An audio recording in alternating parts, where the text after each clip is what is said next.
يا مساء الفل، يا مساء الجمال، اهلا وسهلا بحضراتكم وحلقة جديدة من كورة على الماشي مع محمد حافظ.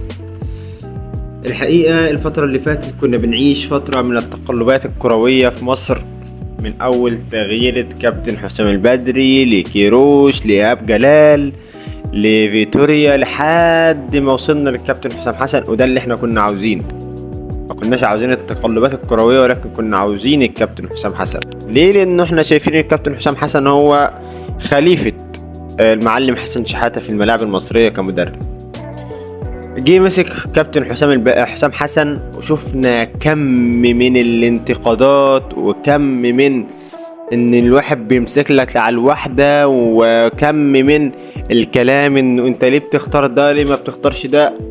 يا جماعة بأمانة هل انتوا شايفين انه ده وقت انتقادات؟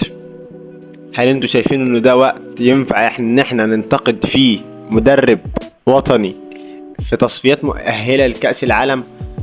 خلينا اجيبها لك بطريقة تانية بقى طالما انت جيت في الحتة دي. احنا حاليا كشعب مصري ما بيفكرش ان هو يتأهل لكأس العالم فقط.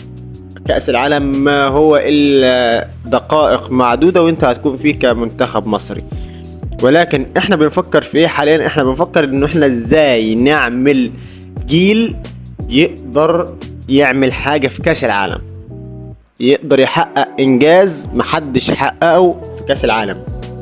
احنا ولا اقل من المغرب ولا في حد احسن مننا. احنا منتخب مصر يعني 7 افريقيا 2006 2008 2010، فاحنا لحد دلوقتي 2024 14 سنة ما خدناش افريقيا، وباذن الله ناخدها المرة اللي جاية. فاحنا لما يكون عندنا مدرب بقيمة حسام حسن، انت شفته لما لعب 3-5-2 كان في تطور في الاداء. انت شفت وافتكرت كده انه خلاص احنا رجعنا لجيل 2006 2008 و2010. حسيت انه ممكن تحصل حاجة، يعني ممكن احنا ممكن نبني حاجة.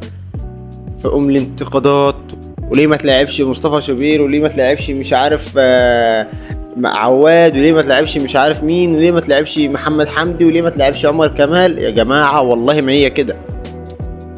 الراجل جه في الماتش اللي بعده مع غينيا بيساو، وغينيا بيساو هو ماتش للتاريخ بالنسبة لحسام حسن، انه هو عرف من اين تؤكل الكتف بالنسبة لمنتخبنا.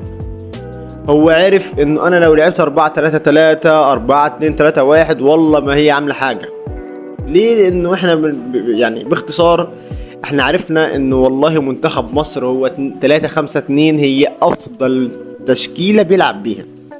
بتشوف كورة وبتشوف اداء. لسه اللعبة ما خدتش على الجو بتاع 3-5-2 كدفاع، ولكن هي لسه الوقت جاي، ولسه هنشوف حاجات كتير جدا جدا مع العميد.